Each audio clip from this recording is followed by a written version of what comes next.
और मेरे परिवार में मेरी माँ, मेरे बाबा और मेरा भाई कुणाल रहते थे। मेरी माँ मेरे भाई कुणाल से बहुत ज्यादा प्रेम करती थी और मेरे बाबा मुझसे ज्यादा प्रेम करते थे। बाबा मुझे कहते थे, माला, तू तो मेरी जान है। बाबा का यह प्रेम देखकर मैं बहुत खुश होती थी, मगर बाबा जैसे मुझसे प्यार करते थे वैसे वो कभी कुणाल भाई से प्रेम नहीं करते थे। उन्होंने कभी कुणाल भाई को गले से नहीं लगाया था और ना ही कभी प्यार से बात की थी। जब भी कुणाल भाई अपने स्कूल में टॉप करते तो माँ उन्हें बहुत सारा प्यार करती, उनकी पसंद का खाना बनाती, और बाबा उन्हें बधाई देना तो दूर की बात, उन्हें मुस्कुरा कर देखते तक नहीं थे। बाबा की यह नफरत कुणाल भाई को बहुत उदास कर देती थी। उस वक्त मैं बहुत छोटी थी, मगर कुणाल भाई को यूं उदास देखकर मैं भी दुखी हो जाती और उन्हें समझा कर कहती, क्या हुआ? बाबा प्यार नहीं करते तो माँ तो आपसे बहुत प्यार करती है। मेरी यह बात सुनकर कुणाल भाई कुछ सोचते और मुस्कुरा देते। फिर मैं कुणाल भाई से कहती, माँ, मुझे आपकी तरह प्यार क्यों नहीं करती? कुणाल भाई तो वो मुझे चिढ़ाते और कहते, क्योंकि तुम माँ को मंदिर की सीढ़ियों पर मिली थी, इसलिए माँ मुझसे ज्यादा प्रेम करती है। कुणाल भाई की बात सुनकर मैं बहुत रोती और नाराज हो जाती। बाबा को सारी बात कहती तो बाबा उल्टा कुणाल भाई पर गुस्सा होते और कहते, ऐसी बातें मेरी बेटी से मत किया करो, वरना मुझसे बुरा कोई नहीं होगा। बाबा का गुस्सा और नफरत देखकर माँ बाबा से नाराज हो जाती और दोनों के खूब झगड़े होते। मैं और कुणाल भाई माँ बाबा को झगड़ते देखकर उदास हो जाते। कुणाल भाई मुझे उदास देखकर कहते, माला, माँ बाबा तो हमेशा ऐसे ही झगड़ते हैं, तुम चलो, हम कहीं जाकर खेलते हैं। कुणाल भाई मुझे वहां से लेकर चले जाते और हम दोनों बहन भाई एक दूसरे को बहलाने के लिए देर तक खेलते। ये तो हमारे बचपन की बात थी। हम दोनों बहन और भाई का बचपन लड़ते झगड़ते गुजर रहा था। ऐसे ही एक दिन मैं स्कूल से घर आई तो मुझे अपने घर में बहुत सारे लोग नजर आए। इतने सारे लोगों को अपने घर में देखकर मैं डर गई थी और कुणाल भाई के पीछे जा छुपी। फिर कुणाल भाई से पूछने लगी, इतने सारे लोग हमारे घर क्या कर रहे हैं और आप रो क्यों रहे हैं? मेरी बात सुनकर कुणाल भाई ने मुझसे कहा, माला, हमारे बाबा अब हमारे साथ नहीं रहे। पहले तो मैं कुणाल भाई की बात समझ नहीं सकी थी, फिर बाद में मुझे पता चला कि कोई क्यों और कैसे हमको हमेशा के लिए छोड़कर चला जाता है। बाबा के जाने के बाद मैं अकेली हो गई थी। माँ मुझे चुपचाप देखकर मेरे पास आई और कहने लगी, माला, तुम्हारे बाबा नहीं है तो क्या हुआ, तुम्हारी माँ तो जिंदा है ना? और माँ की यह बात सुनकर मैं खुश हो गई थी।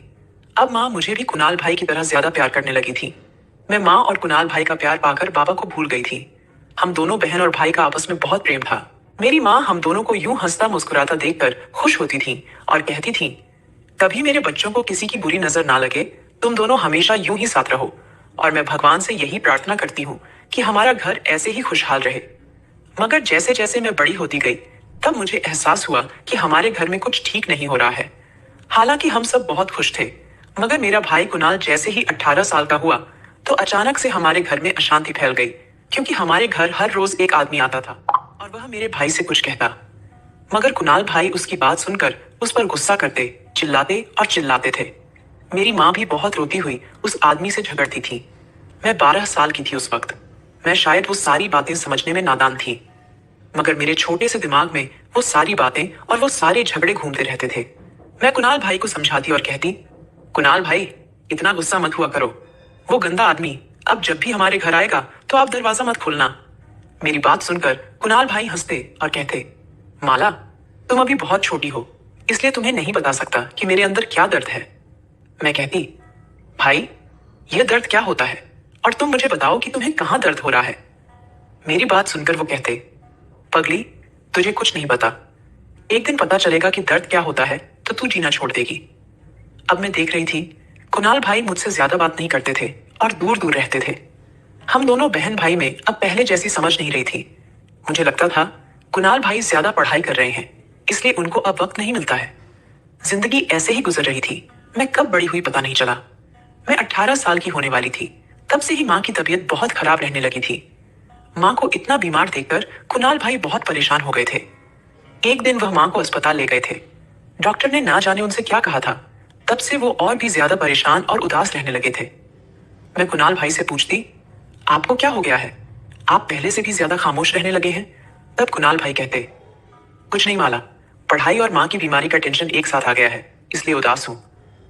मैं यह सोचकर चुप हो जाती कि कुणाल भाई की मेडिकल की पढ़ाई भी तो बहुत भारी है, वो परेशान नहीं होंगे तो क्या होंगे। कुणाल भाई के कहने पर माँ के सारे काम अब मैंने सीख लिए थे। खाना बनाना, घर की साफ सफाई करना। कभी कभी कुणाल भाई भी काम करने में मेरी मदद कर दिया करते थे। माँ जो हर वक्त किसी ना किसी काम में लगी रहती थी, अब वो बिस्तर पर पड़े पड़े खुद को और भी ज्यादा बीमार महसूस करने लगी थी। माँ की बीमारी दिन ब दिन बढ़ती जा रही थी। मैं और कुणाल भाई चाहते थे कि माँ अस्पताल में एडमिट हो जाए, मगर माँ कहती, नहीं कुणाल, मुझे अब अपना घर छोड़कर कहीं नहीं जाना है। शायद माँ को पता चल गया था कि वो अंदर से बहुत बीमार हैं और उनकी जिंदगी खत्म होती जा रही है। उस रात मैं माँ को खाना खिला रही थी, तभी माँ मुझसे कहने लगी, माला, अब मुझसे नहीं खाया जाता, तुम कुणाल को बुलाओ। माँ के कहने पर मैं कुणाल भाई को बुला लाई थी। तभी माँ ने मुझसे कहा, माला, तुम दूसरे कमरे में जाओ। माँ की यह बात सुनकर मैं हैरान रह गई थी। माँ कभी भी मुझसे कुछ नहीं छुपाती थी, मगर ना जाने आज माँ को क्या हुआ था। वो मेरे सामने कुणाल भाई से बात नहीं कर रही थी और कुणाल भाई वो भी चुप थे। मुझे हैरत हो रही थी कि माँ कुणाल भाई से क्या बात करने वाली थी जो मेरे सामने नहीं हो सकती थी। मेरे अंदर माँ की बात सुनने की उत्सुकता हुई। तभी मैं दरवाजा बंद करके कमरे से निकल गई और खिड़की में जाकर खड़ी हो गई। माँ कुणाल भाई का चेहरा हाथ में पकड़े उनसे कह रही थी, तुम मेरे प्यारे बेटे हो कुणाल, मैं तुमसे और माला से बहुत प्यार करती हूँ और मैं चाहती हूँ तुम दोनों कभी भी अलग ना हो। मैं माँ की यह बात सुनकर रोने लगी थी। मैं भी माँ और कुणाल भाई से अलग नहीं होना चाहती थी, कभी भी। फिर माँ ने भाई को एक खत पकड़ा दिया और कहा, अपने कमरे में जाकर पढ़ना। कुणाल भाई माँ के गले लगकर बहुत देर तक रोते रहे थे। मैं अपनी जगह हैरान थी कि माँ वो खत मेरे सामने भी तो भाई को दे सकती थी, मगर माँ ने ऐसा क्यों किया था। और कुणाल भाई वो भी मुझे नहीं बताते थे कि उस खत में क्या लिखा है। मगर मैंने देखा था भाई जब भी अकेले होते तो वह खत पढ़ते और बहुत रोते थे। मुझे बहुत उत्सुकता थी कि उस खत में आखिर क्या है, और कुणाल भाई जो मुझसे हर बात शेयर करते हैं वह उस खत में लिखी बात मुझसे क्यों छुपा रहे हैं। मेरी उत्सुकता के कारण मैंने एक दिन भाई से पूछ ही लिया, कुणाल भाई, मैं जानती हूँ माँ ने उस रात आपको एक खत दिया था, मगर आप वह खत मुझे क्यों नहीं बताते। मुझे भी वह खत पढ़ना है। मेरी यह बात सुनकर कुणाल भाई मुझे हैरत से देखने लगे। फिर कुछ सोचते हुए बोले, अभी सही वक्त नहीं है, मैं वह खत तुमको जरूर दूंगा, मगर सही वक्त आने पर। और कुणाल भाई की यह बात सुनकर मैं खामोश हो गई थी। कुणाल भाई अपनी जुबान के पक्के थे। उन्होंने जब कहा था वह सही वक्त आने पर खुद ही वह खत मुझे देंगे, तो मुझे अब उस सही वक्त का इंतजार करना था। एक दिन ऐसे ही मैं कॉलेज से घर आई तो माँ को बेहोश पड़ा देखा। चिल्लाने लगी। मेरे चिल्लाने पर कुणाल भाई भी वहीं चले आए। कुणाल भाई ने जैसे ही माँ को देखा तो मुझे गले से लगाकर कहने लगे, माला, माँ अब हमारे साथ नहीं रही, वो भगवान के पास चली गई है। मैं भाई की बात सुनकर माँ के मुरझाए हुए चेहरे को देखती रह गई। मुझे माँ के हमें छोड़ जाने का बहुत सदमा लगा था, और मुझसे ज्यादा सदमा शायद कुणाल भाई को लगा था। वो घर पर अब कम रहने लगे थे, मुझसे बात भी कम करते थे। अकेले बैठकर माँ का दिया वो खत पढ़ते रहते और बहुत रोते। मैं जब उन्हें समझाती तो वो मुझे भी डांटते थे। मैं कुणाल भाई के ऐसे बदल जाने पर उदास हो गई थी। मुझे नहीं पता था एक माँ के चले जाने से हमारा रिश्ता ऐसे खत्म हो जाएगा। कुणाल भाई रात देर तक घर पर नहीं आते तो मैं बहुत डर जाती, क्योंकि हमारे इतने बड़े घर में अब हम दो ही लोग रहते थे और कुणाल भाई भी मुझे अकेला छोड़कर चले जाते थे। एक दिन मैंने रोते हुए कुणाल भाई से कहा था, मुझे अकेले छोड़कर मत जाया करो, मुझे बहुत डर लगता है। मेरी बात सुनकर उस रात कुणाल भाई बहुत जोर से गुस्सा हुए थे। मुझ पर चिल्लाने लगे और कहने लगे, माला, अब तुम छोटी नहीं रही हो, अकेले रहने की आदत डाल लो, मैं हर वक्त तुम्हारे साथ नहीं रह सकता। कुणाल भाई के डांटने पर मेरा नाजुक सा दिल टूट गया। मैं कुणाल भाई के बदले हुए रूप को देखकर ज्यादा टूट गई थी। मैंने रोते हुए कुणाल भाई को देखा और कुछ भी कहे बिना वहां से चली गई। मैंने भी खुद को संभाल लिया था। माँ और कुणाल भाई के बिना जीना सीख लिया था। कुणाल भाई डॉक्टर बन चुके थे।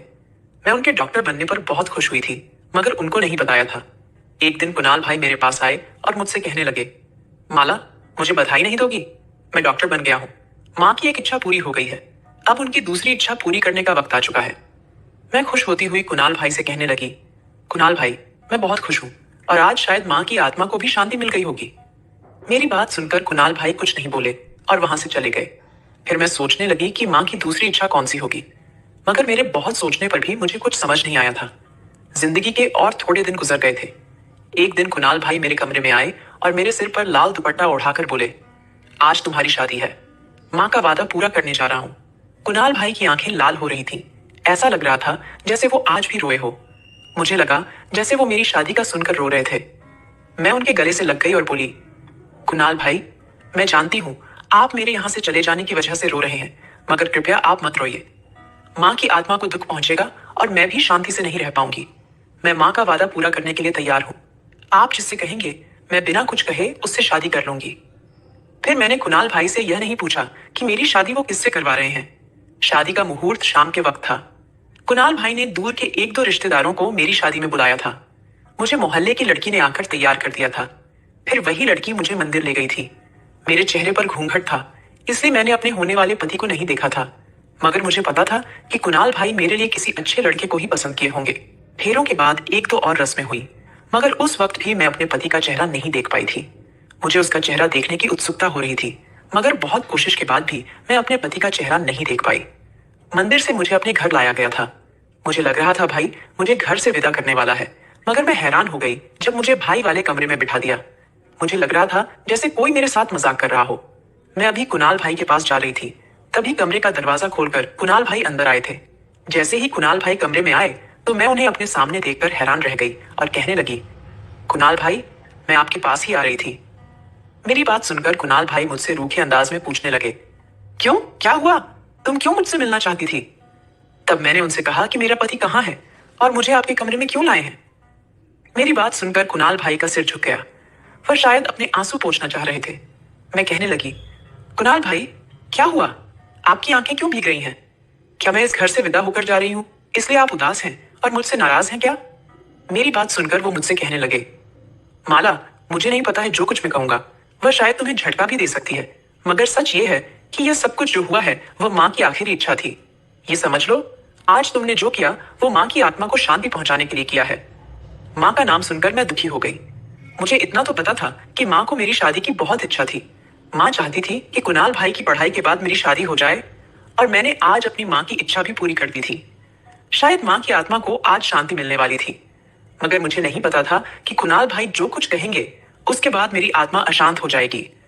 मैं कुणाल भाई के पास गई और कहने लगी, कुणाल भाई, आप जो कहना चाहते हैं कहिए, मैं सुन रही हूँ। मेरी बात सुनकर कुणाल भाई मेरे दोनों हाथ पकड़कर बोले, माला, जो कुछ भी हुआ है वह सब कुछ माँ से किया वादा पूरा करने के लिए हुआ है। इसके बाद जो कुछ होगा वह तुम्हारी इच्छा अनुसार होगा। फिर भाई ने अपने हाथ में मौजूद एक पुराने से कागज को निकाला और मेरे हाथ में देते हुए कहने लगे, यह माँ का आखिरी खत है तुम्हारे लिए।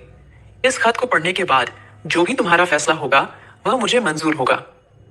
इतना कहकर कुणाल भाई वहां से चले गए और मैं अपने बिस्तर पर बैठकर वह खत पढ़ने लगी। मगर जब मैंने वह खत पढ़ा तो मेरी जान निकल गई। मुझे ऐसा लगा जैसे क्यामत आ गई हो। यह क्या हुआ था मेरे साथ, और इस खत में क्या लिखा हुआ था? मैंने वह खत एक नहीं 4 बार पढ़ा था, और मेरी 4 बार पढ़ने पर भी उस खत का एक भी शब्द नहीं बदला था। मैं अपनी जगह पर रोती रही थी। यह क्या हो गया था? यह क्या कर दिया था कुणाल भाई ने? उन्होंने इतना बड़ा सच क्यों मुझसे छुपाया था? मैं रात भर रोती रही थी और मेरा आंसू पोंछने वाला भी कोई नहीं था। कुणाल भाई जो गए थे वह रात भर नहीं लौटे थे। मैं घर में अकेली डरती थी, मगर उस रात मैं नहीं डरी थी। मुझे अपनी माँ और कुणाल पर भरोसा करने की बहुत बड़ी सजा मिली थी। मैं अब पहले से बहुत ज्यादा बदल गई थी। गुमसुम सी रहने लगी थी और हर रोज वह खत पढ़ती थी जो माँ ने लिखा था। माँ ने खत में लिखा था, प्रिय माला, जब तुम यह खत पढ़ रही होगी तब मैं तुम्हारी जिंदगी से बहुत दूर जा चुकी होंगी। मुझे अपनी बीमारी से ज्यादा इस बात का अफसोस है कि मैं तुम्हें तुम्हारे बाबा की तरह अपने प्यार का एहसास नहीं करवा पाई, मगर मैं तुमसे बहुत प्यार करती हूँ। क्यों ना करूं? तुम मेरी अपनी संतान हो, और एक माँ अपनी सारी संतान को एक जैसा प्यार देती है। हाँ, बस उसका एहसास उस वक्त कम होता है जब कोई दूसरा भी आपसे ऐसे ही प्यार करे। तुमको अपने बाबा के प्यार के सामने शायद मेरा प्यार कम लगता होगा, मगर नहीं, दुनिया की कोई भी माँ अपनी संतान से एक सा प्यार करती है। यह खत लिखते हुए मुझे बहुत तकलीफ हो रही है। ऐसा लग रहा है जैसे मेरे हाथ में पेन पकड़ने की भी शक्ति नहीं है, मगर मुझे तुम्हें एक सच बताना बहुत जरूरी है, इसलिए मैं अपना दर्द भुलाकर यह खत तुम्हें लिख रही हूँ। माला, मेरी प्यारी बेटी, जानती हो तुम मेरे बाद जिंदगी में बहुत अकेली हो जाओगी, मगर यह जीवन है और यहाँ अकेले ही संघर्ष करना पड़ता है। माला, यह खत लिखने का असली वजह यह है कि मुझे तुम्हें एक सच बताना है, एक सच जो तुम्हारी और कुणाल की जिंदगी से जुड़ा हुआ है। माला, कुणाल और तुम एक घर में एक साथ बड़े हुए हो। तुम कुणाल को अपना बड़ा भाई मानती हो, मगर यह सच नहीं है। कुणाल तुम्हारा भाई नहीं है। कुणाल मेरी और तुम्हारे बाबा की संतान नहीं है। कुणाल मेरे दूर के कजिन अनिल का बेटा है। अनिल एक बहुत बड़ा बिजनेसमैन था। उसकी पत्नी जो कुणाल की माँ थी, कुणाल के जन्म के वक्त ही मर चुकी थी और अनिल की जान को खतरा था। इसलिए अनिल ने कुणाल को मेरे हवाले कर दिया था। अनिल जानता था मैं कुणाल को बेटे की तरह रखूंगी, और मैंने उसका यह भरोसा कभी नहीं टूटने दिया। मगर तुम्हारे बाबा ने कुणाल को कभी अपने बेटे की तरह स्वीकार नहीं किया। मैंने अपनी जिंदगी में बस यही चाहा कि तुम्हारे बाबा कुणाल को भी अपना बेटा मान ले, मगर जिंदगी में सारी इच्छाएं पूरी हो, ये तो नहीं होता है ना। और कुणाल बचपन से ही जानता था कि तुम दोनों सगे भाई बहन नहीं हो। मेरी तुमसे और कुणाल से यही विनती है कि तुम दोनों एक दूसरे से शादी करके मेरे घर को हमेशा के लिए खुशियों से भर दो। मैं अपने जीवन में ही तुम दोनों को एक होते देखना चाहती थी, मगर मेरी यह बीमारी मुझे ऐसा नहीं करने दे रही है। मैंने उस रात भी कुणाल से वादा लिया था कि वह मेरी यह आखिरी इच्छा जरूर पूरी करेगा। अब माला, तुम्हारी बारी है। यह सब करके तुम अपनी माँ की आत्मा को शांति पहुंचाओगी। अपने और कुणाल के जीवन का यह सच जानकर मुझे बहुत दुख हुआ था। मुझे कुणाल से इस बात पर ज्यादा गुस्सा था कि उसने मुझे कभी यह नहीं बताया कि वह मेरा सगा भाई नहीं है, और ना ही शादी के वक्त मुझे बताया कि वही मेरा होने वाला पति है। हाँ, उस रात मेरी कुणाल से ही शादी हुई थी, और मैं कुणाल को इस धोखे पर कभी माफ नहीं करने वाली थी। मैंने सोच लिया था कि मैं कुणाल को कभी अपने पति के रूप में स्वीकार नहीं करूंगी। मैं कुणाल से बात तक नहीं करती थी, तो वह भी मुझसे दूर दूर रहता था। हम दोनों पति पत्नी होने के बावजूद एक दूसरे से बहुत दूर थे। शायद कुणाल के लिए भी इस बेजोड़ रिश्ते को स्वीकार करना मुश्किल हो गया था। दिन गुजरते जा रहे थे। कुणाल को एक अस्पताल में नौकरी लग गई थी। कुणाल अपनी नौकरी में व्यस्त हो गया था, और मैं अपने घर में खुद को व्यस्त रखती थी। मगर मेरे अंदर कुणाल के लिए नफरत आ गई थी। मैंने सोच लिया था मैं उससे तलाक लेकर अपने जीवन की फिर से नई शुरुआत करूंगी। कुणाल देर रात तक अस्पताल से वापस आता था। उस रात मैंने भी फैसला किया था कि मैं कुणाल से तलाक का कह दूंगी। मैं कुणाल का इंतजार करती रही थी। कुणाल और मैं अलग अलग कमरे में सोते थे। कुणाल मुझे इतनी रात तक जागता देखकर हैरान हो गया, और अपना बैग टेबल पर रखते हुए मुझसे पूछने लगा, क्या हुआ माला, तुम आज इतनी रात तक क्यों जाग रही हो। कुणाल आज बहुत दिन बाद मुझसे ऐसे बात कर रहा था। मैंने अपने अंदर उठते गुस्से को शांत किया और कहने लगी, मेरा और तुम्हारा साथ गुजारा नहीं हो सकता। मैं ऐसे रिश्ते को नहीं मानती जिसको स्वीकार करने को मेरा मन ही न माने। मुझे तुमसे तलाक चाहिए। कुणाल मेरी बात सुनकर हैरान नहीं हुआ था। वह जैसे जानता था कि मैं उससे यही बात करूंगी। तब वह मेरे सामने आया और कहने लगा, माला, मैं जानता हूं तुमने हमेशा मुझे अपना बड़ा भाई माना है, मगर यह सच नहीं था। मैं माँ की यह इच्छा बचपन से ही जानता था, मगर माँ बाबा की वजह से तुमसे कुछ नहीं कहता था। माला, मैंने बाबा की नफरत देखी है, और अपने सगे रिश्तों को भी उस नफरत की आग में जलते देखा है। तुम्हें याद है, बचपन में हमारे घर एक आदमी आता था। वह आदमी मेरा चाचा था। वह मुझे अपने साथ ले जाना चाहता था, क्योंकि मेरे बाबा की सारी प्रॉपर्टी मेरे नाम थी। वह मुझे अपने साथ ले जाकर मेरी सारी प्रॉपर्टी अपने नाम करना चाहता था, मगर माँ ने मेरे चाचा की उस चाल को कभी कामयाब नहीं होने दिया। माँ के प्रेम की वजह से मैंने कभी बाबा और चाचा की नफरत को अपने दिल पर नहीं लिया, क्योंकि माँ चाहती थी मैं सबसे अच्छा इंसान बनूं और इंसानों के काम आऊं। मेरी बातें समझने में शायद तुम्हें अभी थोड़ा वक्त लगेगा, मगर एक दिन तुम समझ जाओगी। और मैंने पहले भी कहा था, यह शादी माँ से किया वादा पूरा करने के लिए मैंने की है। अब तुम तलाक चाहती हो तो मैं तुम्हारी यह इच्छा भी पूरी कर दूंगा, मगर तुम मुझे थोड़ा सा वक्त दो। मैं कुणाल के इतने जल्दी मान जाने पर हैरान थी। मुझे लगा था कि कुणाल मेरी बात सुनकर गुस्सा होंगे और मुझ पर अपने पति होने का हक जमाएंगे, मगर कुणाल ने तो मेरी बात का ऐसा जवाब दिया कि मेरे पास कहने के लिए शब्द ही नहीं बचे। मैं जिस गुस्से में आई थी, अब उतनी ही शांति से वहां से चली गई। कुणाल और मेरी शादी को 2 महीने गुजर चुके थे। मैंने उस रात के बाद कुणाल से तलाक की बात नहीं की थी, मगर मुझे पता था कि कुणाल ने जो कहा है वह अपना वादा पूरा करके ही रहेंगे, इसलिए मैं भी शांत हो चुकी थी। उस रात भयंकर तूफानी बारिश हो रही थी। बिजली और बारिश के शोर से मेरे घर में अजीब सी आवाजें आ रही थी। मुझे अपने कमरे में बहुत डर लग रहा था। ऐसा लग रहा था जैसे कोई मुझे देख रहा हो। मैं डरती थरथराती हुई कुणाल के कमरे में चली आई। मुझे अपने कमरे में देखकर कुणाल हैरान हुए और मुझसे पूछा, क्या हुआ माला, तुम इतनी रात को यहाँ क्यों आई हो। मैंने उनकी बात को नजरअंदाज कर दिया और उनके बिस्तर पर जाकर सो गई। कुणाल कुछ देर तक मुझे देखते खड़े रहे, फिर वह भी बिस्तर की दूसरी तरफ आकर सो गए। थोड़ी देर बाद मैंने कुणाल से कहा, कुणाल, माँ और बाबा हमें छोड़कर क्यों चले गए हैं। मैं रो रही थी और कुणाल मुझे रोते देख नहीं सके।